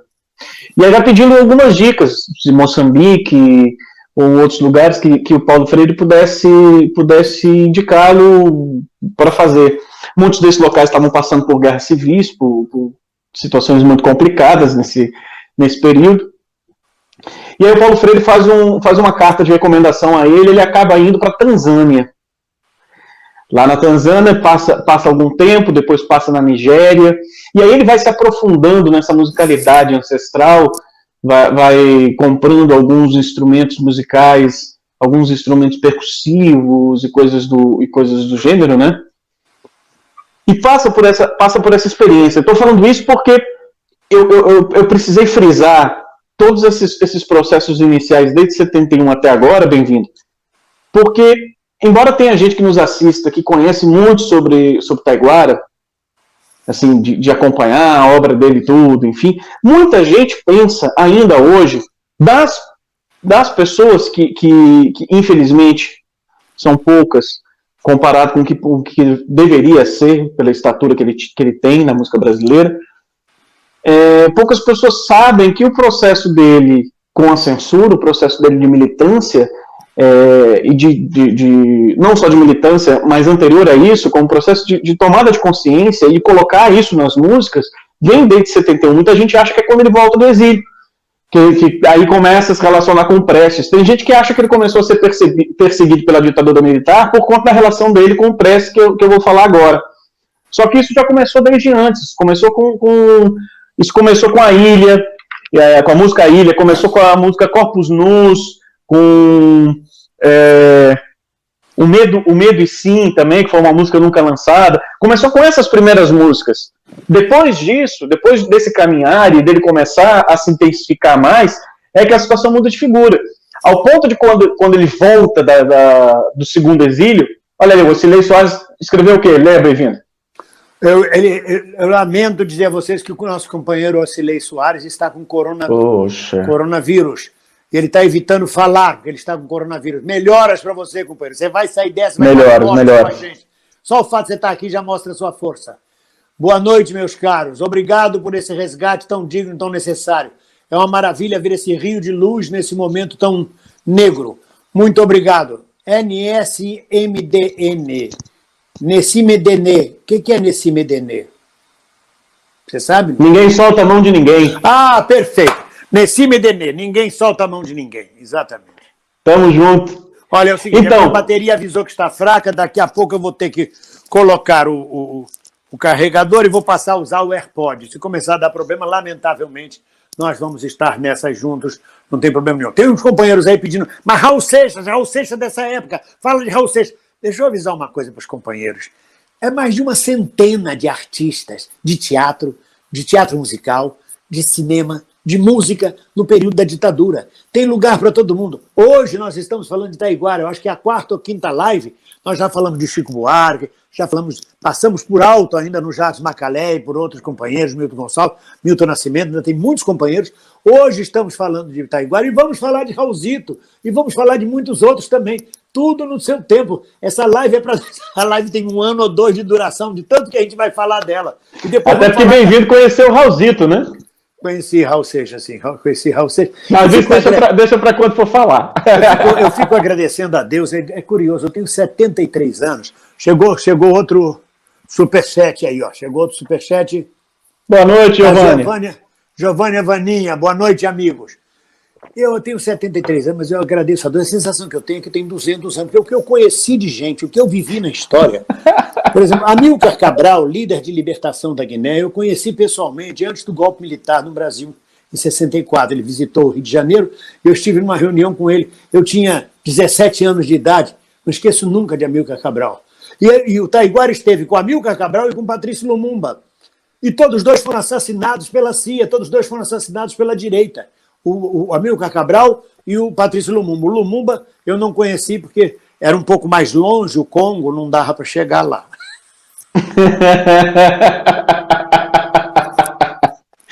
Mas, pois bem, voltando aqui ao que a gente estava dizendo. Gente, pode mandar superchat. Deixa eu falar uma coisa que o Pedrinho, se estivesse ali, estaria falando. Vocês estão vendo aqui, ó. Bota a mão em cima, você consegue botar? Esse QR Code aqui, se vocês colocarem o iPhone sobre ele, usando o aplicativo do QR Code, vocês vão ser direcionados ao nosso Telegram, ou Telegram, como diz Pedrinho, o nosso Telegram, e ligados ao Telegram, vocês sempre serão notificados. Foi uma forma que nós encontramos de notificar as nossas lives. Segue, Felipe, por gentileza. Então, nessa ida aí para Tanzânia, nesses autoexílios, foi que ele começou a ler, de fato, o Capital, começou a ler as obras do Engels, de outros companheiros. Diga. O Bem-vindo conheceu a Princesa Isabel também? Comi muito. Oh, poxa, segue, eu pensei que você tivesse só... se responde, segue. Eu pensei que você tivesse conhecido a mãe dela, mas tudo bem. Caco não se responde, Felipe, segue. Então, foi quando ele começou no autoexílio, foi que ele começou a ler Karl Marx, começou a ler o Capital, começou a ler Engels, começou a ler vários outros pensadores, lendo a obra mesmo, estudando com afinco. Tanto que quando ele volta para o Brasil, já ali pelos idos de 79, até por conta da anistia, quando ele volta para o Brasil, ele já volta outra pessoa. Ele já não usava mais calça jeans, não tomava mais Coca-Cola, porque para ele era fruto da representatividade imperialista norte-americana, né, já tinha essa postura. O lançamento do disco dele de 83, ele se recusou terminantemente pela Continental. Ele escolheu a Continental porque era ainda o único selo que ainda existia, que ainda sobrevivia, brasileiro, sem ser de uma multinacional. Né, tanto que a Continental era um selo de música sertaneja, era um selo de músicas populares, e ele acaba entrando na Continental por conta disso. Ele se recusou a fazer lançamento em Hotel 5 Estrelas, queria fazer lançamento, tanto que ele fez na associação lá do Borel, se mudou para São Paulo tempos depois, anos mais tarde, se mudou para São Paulo, especificamente para Tatuapé, porque ele queria estar mais próximo dos trabalhadores, ele queria poder conversar diretamente com essas pessoas. Então ele teve uma mudança significativa. No Rio de Janeiro ele morava na Barra da Tijuca, né? Então você imagina a mudança que ele foi causando na vida dele. Foi nesse período, aí sim, que ele foi apresentado a Carlos Prestes, conheceu Carlos Prestes, se apaixonou perdidamente pelo ideário de Prestes, pela história dele, chegando inclusive a alguns momentos a apoiar financeiramente a família do Prestes. E para vocês terem uma ideia, por conta é interessante que muita gente acha que o Serviço Nacional de Investigação, né, o Serviço Nacional de Informação, o SNI, muita gente acha que se fazer essas investigações, essas perseguições e coisas assim, espionagem, até acabar a ditadura militar. No caso, o SNI espionou o Taiguara, tem registros até 1988. Registros, estou falando dos registros abertos, né, dos registros que você tem acesso. Tem muitos registros que, obviamente, a gente não vai ter, justamente por conta dessa relação com o Luiz Carlos Prestes. Passou a ser muito... ele e a esposa dele recebiam cartas. Você imaginou, bem-vindo? Eles recebiam cartas de uma admiradora que falava nas cartas conversas que o Taiguara tinha tido com a esposa. E eles começavam a ficar preocupados. Falaram, se alguém escutou as conversas que a gente teve, só pode ser um vizinho. Aí já começavam a ficar nessa loucura, se era um vizinho ou não, que estava espionando, e coisas assim. Você imagina o que é você viver dessa forma, né? O Paulo Dionel mandou um superchat lá da fronteira do Brasil com o Paraguai, diz que está amando a live. Nosso companheiro Paulo Dionel, a benção. Que sempre está com a gente, não é verdade? O Ed Luz também, o Ed Luz mandou um super sticker. Entrou um vermelhinho aí, Pedrinho, quem é que eu não estou localizando aqui? Ed Luz. Tá aqui, Ed Luz mandou um super sticker. Obrigado, Ed Luz. O Ed Luz, para mim, está como azul, engraçado. Obrigado. Você estava falando do Serviço Nacional de Informações? Você estava falando que mandava as cartas. Paulo Palma, que me perguntou aqui no chat se eu conhecia Amílcar Cabral, líder de libertação da Guiné e Cabo Verde. Conheci, sim. Conheci em 1963, na inauguração da Casa de Amizade Brasil-Cuba. Ele se fez presente nessa inauguração, eu fui apresentado a ele, conversamos. O que pode um garoto de 17 anos, diante de um líder de libertação nacional? O que eu pude aprender, o que eu pude babar ele, ficar olhando extasiado, ouvindo a conversa dele. Foi quando eu conheci Carmen Silva. Carmen Silva escrevia na revista Capricho, se não me engano, uma dessas revistas femininas. Carmen Silva era uma das grandes feministas brasileiras da época, em 63. Ela já tinha posições feministas e tinha um artigo, uma coluna sobre isso. Desculpe lhe interromper, querido. Continua, por favor. Pois é, e a ditadura estava ainda presente nesse processo, e é um dos motivos que numa das lives anteriores eu disse que no final das contas a gente não passou de fato pela ditadura no sentido de mudar verdadeiramente as coisas, né? A gente teve, na minha concepção, a gente teve uma falsa percepção, teve alguns ganhos, né, como essa não paranoia toda existente daqueles períodos, principalmente dos anos de chumbo, mas uma série de políticos que ainda estão hoje aí permaneceram, né? As mesmas investigações que estavam sendo feitas, espionagens que estavam sendo feitas com o Taiguara antes de teoricamente o fim da ditadura, permaneceram sendo feitas até depois do final da ditadura militar. Isso mostra que na história a gente chama de longa duração, né? As pessoas, a gente acaba dividindo historicamente, falando ditadura militar, ou Idade Média, o Renascimento e coisas assim. Mas eles não acabam na data que a gente coloca que acaba. É um processo de transformação que vai ocorrendo ao longo do tempo. A gente tem muita coisa hoje em dia que ainda tem relação com a história antiga, que ainda tem relação com a Idade Média. Claro que tem. Imagina o general Heleno. Aliás, eu ia cometendo. Me dá close aí, Pedrinho. O general Heleno ainda vem do tempo do general Silvio Frota. Boa noite, general Heleno. O Haiti manda lembranças.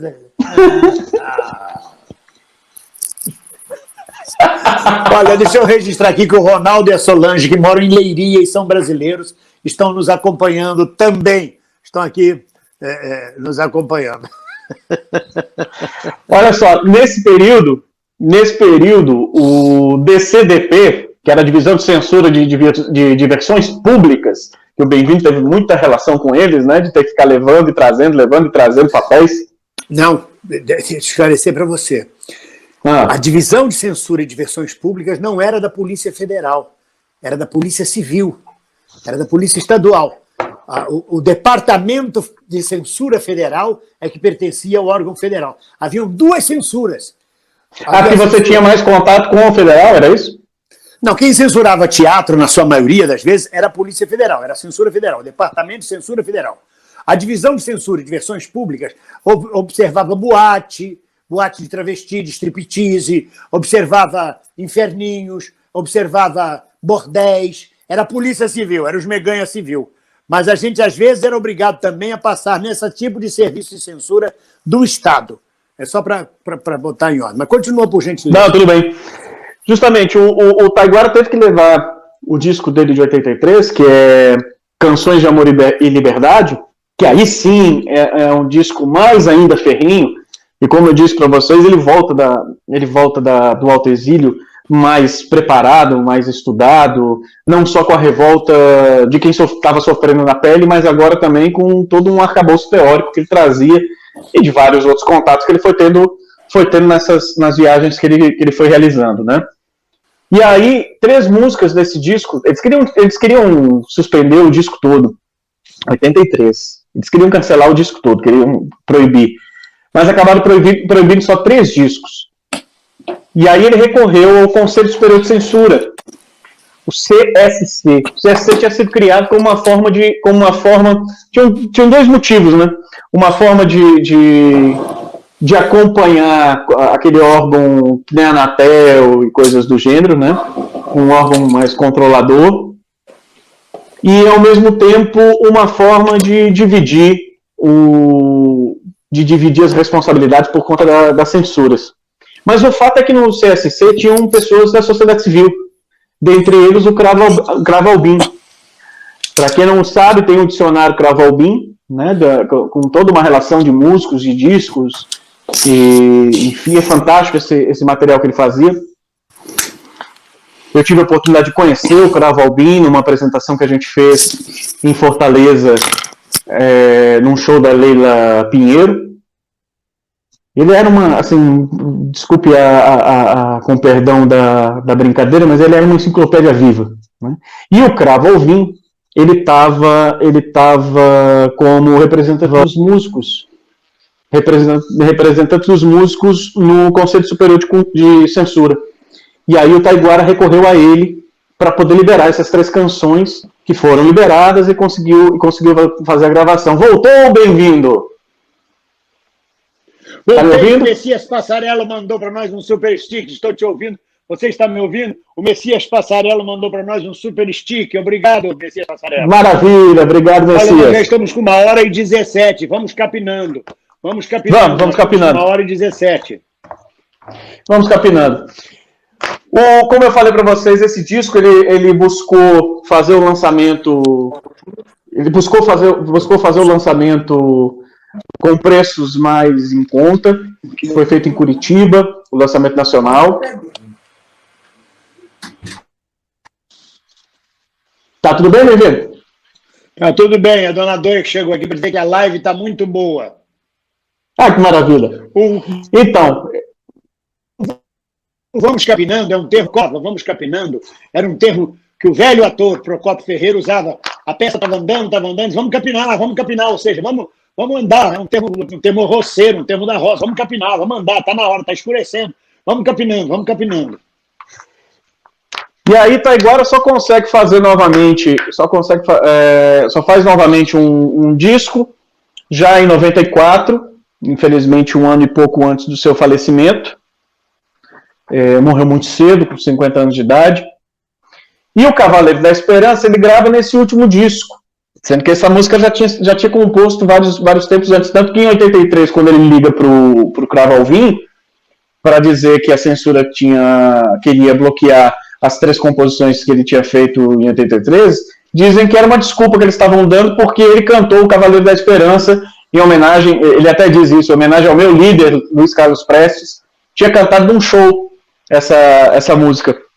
E é interessante porque o Taiguara fazia esse show, por exemplo, em Curitiba, que ele fez o lançamento do disco em 83, foram 3 horas e pouco de show, tem um discurso enorme, porque ele é quase um Fidel Castro, o pessoal brincava, tinham poucas músicas e muito texto, porque ele precisava dizer, ele sentia a necessidade de falar de uma forma muito, muito intensa. Tanto que esse disco de 94, quando ele lança, o Cravo Alvim participou do processo do processo do disco, do processo de feição do disco, e o Cravo Alvim, na hora dos shows, disse assim, olha, modere um pouco, porque para não ficar muito texto e coisas assim. Aí o Taiguara tomou uma decisão direta. Foi metade de música, metade de texto. Botou 50%, 50% do tempo. 50% do tempo de texto, 50% do tempo de música. E é justamente nesse disco que tem o Cavaleiro da Esperança. Ele diz, quem só espera não alcança, mas quem não sabe esperar erra demais, feito criança, cai, e até se entrega ou trai, e cansa de lutar. O Cavaleiro da Esperança faz a hora acontecer, faz punho armado, faz punjança, mas combate pela paz, para o povo não morrer. Pois algum guerreiro não morre, prestes a encontrar uma estrela d'alva para nos guiar. É soldado alerta, é São Jorge, prestes a enfrentar o dragão do mal que quer nos matar. E aí esse prestes, obviamente, né, embora seja prestes a palavra, ele coloca, né, pois algum guerreiro não morre, prestes a encontrar, como Luiz Carlos Prestes, né, uma estrela d'alva para nos guiar, prestes a enfrentar o dragão do mal que quer nos matar. Bem-vindo, disse que queria falar sobre essa música. Queria falar sobre Luiz Carlos Prestes, mas nem sobre a música puxa Luiz Carlos Prestes. Está me ouvindo? Tô. Está a me ouvir? Sim, muito bem. Continuação. Isso dá um certo delay. Isso dá um certo delay. É preciso informar as novas gerações, e novas gerações que eu digo é de 35 anos para baixo, de 40 anos para baixo, sobre Luiz Carlos Prestes, um dos maiores líderes revolucionários e populares deste país. Um homem coerente. Para mim, ele fica no panteão dos coerentes. Ele, Luiz Erundina, Ariano Suassuna, Miguel Arraes, Leonel Brizola, são os homens coerentes desse país que não mudaram de posição. Prestes nasceu em 6 de janeiro de 1898, numa fazenda no Rio Grande do Sul. Era filho de fazendeiro. Naquela época, era profundamente rural.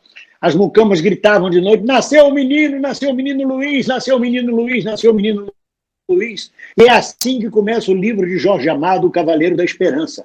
Jorge Amado escreveu esse livro em 1942. Prestes vai fazer a escola militar, se torna tenente. Prestes rompe na Revolução Tenentista, forma a chamada Coluna Prestes, viaja milhares de quilômetros por dentro do Brasil, um Brasil que nem estrada tinha, era a Coluna Prestes, mas era uma luta de resistência, que era o Cavaleiro da Esperança. Quando Prestes, depois de 35, é preso, vai para a cadeia, ele passa 9 anos na cadeia. Um dos maiores líderes dos trabalhadores brasileiros, passa 9 anos na cadeia. Quem tirou ele? Ele ficou preso embaixo de uma escada, de um vão em pé. Foi preciso que o advogado Sobral Pinto apelasse para a lei de proteção dos animais para conseguir tirar ele debaixo daquele vão de escada e colocar ele numa cela de cadeia nojenta ainda assim, mas era pior onde ele estava, debaixo de um vão de escada. Esse era Luiz Carlos Prestes, secretário-geral do Partido Comunista Brasileiro, marxista, leninista, um homem importantíssimo, que eu tive a oportunidade também de conhecer, e até hoje tenho ótimas relações com Dona Maria Prestes, a viúva de Prestes, uma camponesa que Prestes tomou como esposa, teve vários filhos com ela. E mal sabia eu, quando era menino, morava no Catete, no Rio de Janeiro, eu morava no 9º andar, e no 5º andar moravam 2 meninos da minha idade com quem eu não podia brincar. Eu dizia, não, eles são filhos do Prestes. Eu nem sabia o que era filho do Prestes, eu tinha 9 anos de idade, 10 anos de idade. Eram 2 filhos de Prestes que eram criados por, se não me engano, Leontina, esqueci agora o nome da irmã, pela irmã de Prestes, me foge o nome agora. E moravam no prédio, a gente não podia brincar com eles, porque eles eram comunistas, eram filhos de comunistas. Mal sabia eu que mais tarde eu viria me tornar prestista, comunista, conhecer Prestes, estive com Prestes quando ele voltou do exílio, eu e minha mulher estivemos com Prestes, várias vezes com Prestes, e eu quero registrar a presença, eu quero registrar essa coisa. E dizer uma coisa, fazendo uma analogia, fazendo um sincretismo, que o Taiguara fala aí, o Cavaleiro de Ogum, eu discordo, eu diria que Prestes nasceu sob a égide de Oxalá, ele nasceu no dia de Reis. O Marcelo Lúdico está falando aqui, Paulo Freire indicou a Tanzânia e a Taiguara. Fale da relação dos dois. Bem-vindo você ao Porto Seguro da nossa luta. Obrigado, companheiro. Eu acho que o Felipe já falou um pouco da relação do Paulo Freire. Falei. Paulo Freire indicou a Taiguara para ir para a Tanzânia. Mas não mandou uma carta de recomendação. Conhecimento, eu não tenho mais conhecimento da relação dos dois. Mas o Prestes nasceu no dia 6 de janeiro, dia de Reis, período de Oxalá no sincretismo religioso. Então, eu acho que ele nasceu Oxalá. Mas quando ele se torna revolucionário, eu acho que ele passa a ser de Oxóssi guerreiro e não de Ogum. Porque você tem uma música linda, se não me engano foi Clara Nunes que gravou isso. Quem é o cavaleiro que vem lá de Aruanda? Oxóssi, seu cavalo, com seu chapéu de banda. Oxóssi, seu cavalo, Prestes andava montado a cavalo com chapéu de banda, por isso de Brasil inteiro. Era um Oxóssi correndo as matas desse Brasil todo. Eu acho que aquele foi o período Oxóssi. Me permito fazer esse sincretismo religioso. Luiz Fernando Henrique mandou um superchat. Sou de Bento Ribeiro, bairro do Rio, onde morou o Coiso quando era pé de couve. Gostaria muito de ter assistido a um show de Taiguara. Perfeito, companheiro Luiz Henrique. Obrigado. Somos dois. Então, eu queria só registrar essa coisa, que eu não acho que Prestes seria... Eu não queria registrar... Eu não acho que Prestes seria de Ogum, como diz Taiguara.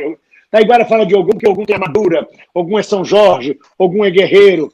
Mas Oxóssi também é guerreiro.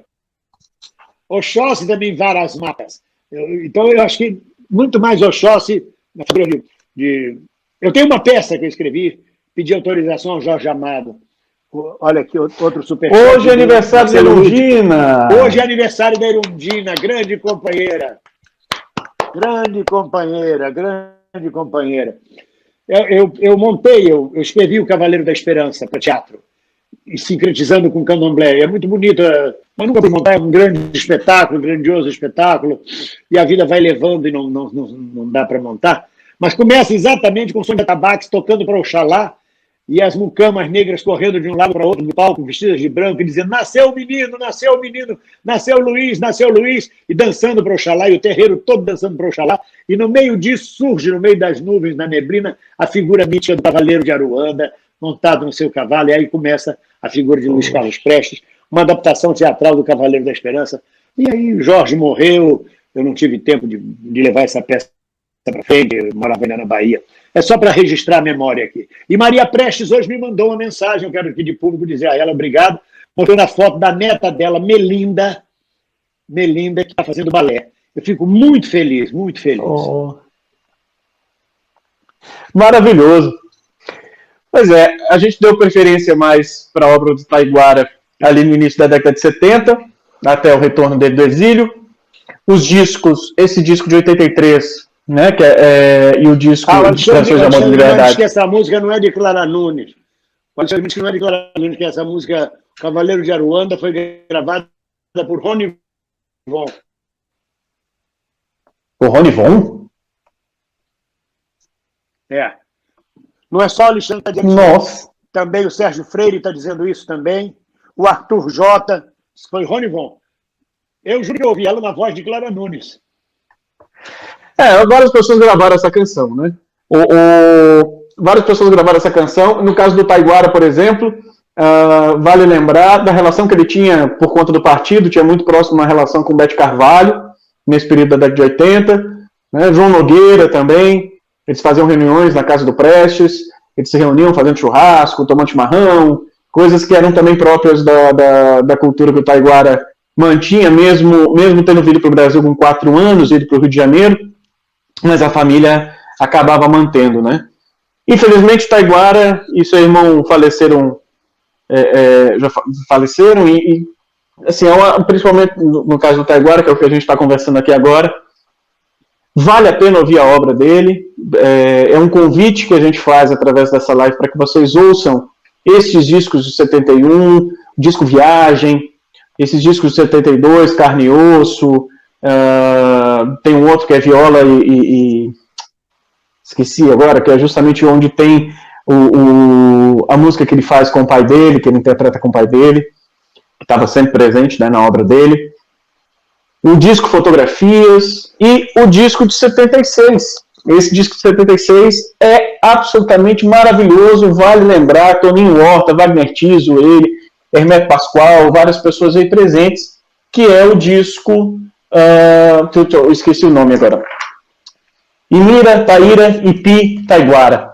Para poder lembrar, os nomes é um pouco complicado, mas vale muito a pena a gente assistir, ouvir a obra Taiguara. E é isso. Eu queria aproveitar nesse momento final.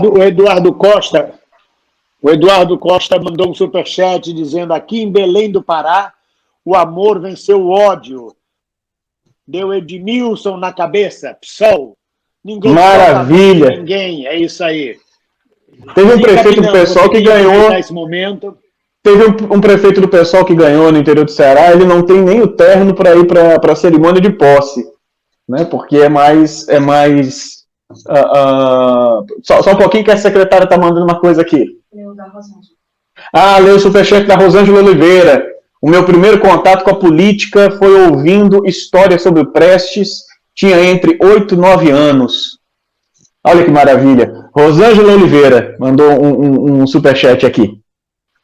Então, para finalizar, eu queria convidar vocês. Todos os encontros que nós estamos fazendo do Arte e Repressão, segunda-feira, às 7 horas. A gente tinha ido para as 8 horas, mas retornou às 7 horas. Todos os encontros ficam aqui no canal do Bem-vindo. Também podem acessar através do Spotify, do Deezer e outras plataformas de transmissão de podcast, para que vocês possam ouvir no carro, em outros locais. O Sassarico do Bem-vindo também está sendo publicado no podcast. Só procurar lá Sassarico do Bem-vindo ou Bem-vindo Sequeira, vocês vão encontrar as postagens do Sassarico em vídeo no YouTube e encontram também no podcast. Lembrando que Bem-vindo tem feito alguns vídeos agora maravilhosos, contando a história dos personagens dele e algumas outras histórias da vida dele no Facebook, não é, Bem-vindo? No canal, na página do Facebook, na página específica dele no canal do Facebook, na minha fanpage no Facebook. A Rosângela Oliveira ficou magoada, disse: chat de R$5 vocês não leem. Claro que a gente lê ali, a gente lê super stick de R$1. Deixa de mágoa, menina, por favor. Isso é parte lá do seu passado, alguma coisa sua. Vai lá, pesquisa, mas eu só tenho tá aqui, o Pedrinho resgatou. Muito obrigado. O Pedrinho está nos dando apoio, mas ao mesmo tempo está em reunião, e é ele quem tem que colocar na tela. Eu, por exemplo, estou olhando para o celular, eu não consigo ver no celular nada de chat, nada de conversa, nem de superchat, nem nada. Eu li o da Rosângela porque minha esposa está acompanhando aqui os superchats, acompanha ali o chat também, conversa com algumas pessoas. A Maju, hoje a gente sentiu falta. E aí ela trouxe para que eu pudesse ler, porque ela percebeu que o Pedrinho tinha perdido. Mas é isso. E queria convidar vocês também, porque meu canal do YouTube, Felipe Braga... Diga. Travou? Eu disse que não conhecia Taiguara, mas o Tiago Bortotto, olha ele aí de novo, bem-vindo, falecido Abu Janra, contava que ele estava encenando uma peça clássica de Sófocles, quando os militares durante a ditadura foram ao teatro. O objetivo, prender o autor, que já tinha falecido há 4 mil anos atrás. Exatamente.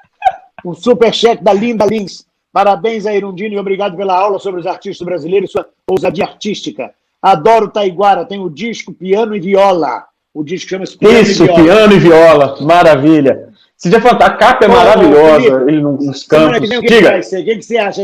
O que você acha que rola semana que vem? Raulzito, Milton Nascimento? Quem amanhã, sabe alguma coisa semana que vem? Semana que vem a gente vai falar sobre o Clube da Esquina. O Clube da Esquina, é? Ah, ótimo. Clube da Esquina. Pegando essa safra aí de discos de material de produção no início da década de 70, a gente vai falar do Clube da Esquina.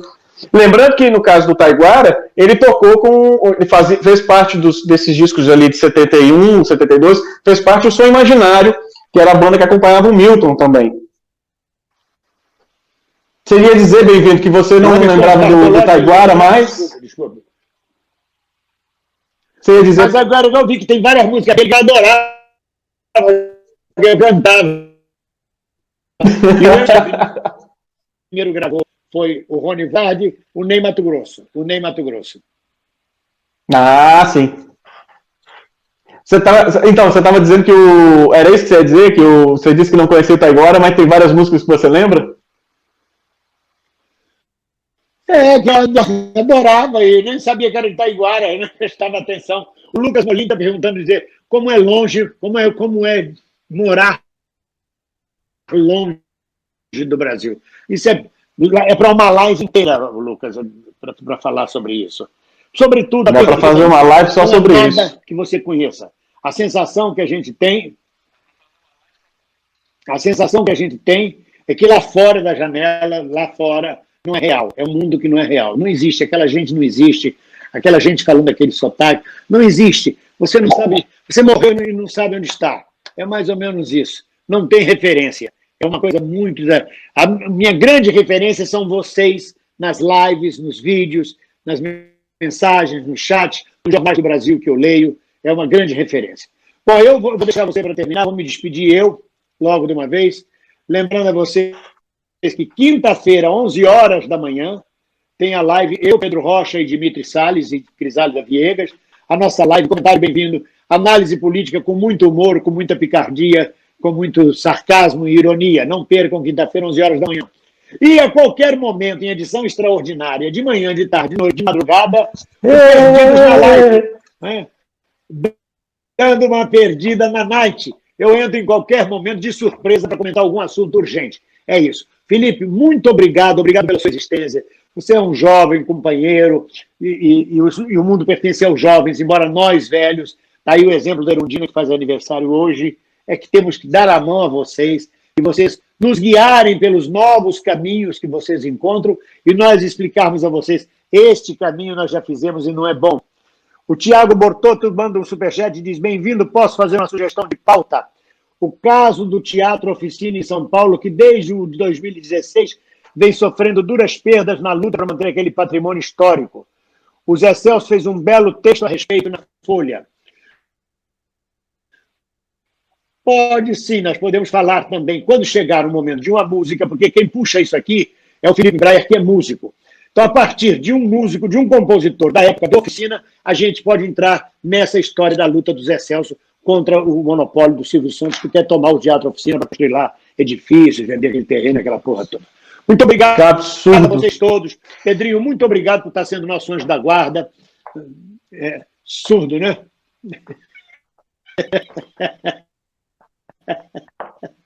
Muito obrigado por estar sendo nosso anjo da guarda, por estar nos protegendo para que a gente possa realizar essa live de hoje. Espero que a sua reunião de pauta aí de avaliação das eleições surta bastante efeito, porque agora é a hora de pau quebrar para todo lado. Por que perdemos, por que ganhamos, não perdemos, não ganhamos, não sei o quê. Depois o tempo é o senhor da história. Ele vai assentar toda a poeira e a gente continuará sempre na luta. Muito obrigado. Um beijo para Juliana Guimarães, sua mulher, companheiro Felipe Breyer. Estamos aqui. Um beijo. Olha, eu queria agradecer também, mandar um beijo para todo mundo e dizer que meu canal, Felipe Breyer, no YouTube, mudou o nome agora para Sincopado, Música e História, com uma série de músicas e de histórias da música brasileira. Já tem um primeiro vídeo falando sobre Noel Rosa, alguns causos, algumas histórias, e a gente vai ficar lançando vídeos a respeito da música brasileira. Como é o nome? Sincopado, Música e História. Pode colocar só Sincopado, pode colocar Felipe Breyer, você vai chegar no canal. Sejam bem-vindos no canal. Arte e Repressão está no podcast, está aqui no Sassarico do Bem-vindo. Sassarico do Bem-vindo também está no podcast, além do YouTube. E é isso. Beijo para vocês, até semana que vem com o Clube da Esquina.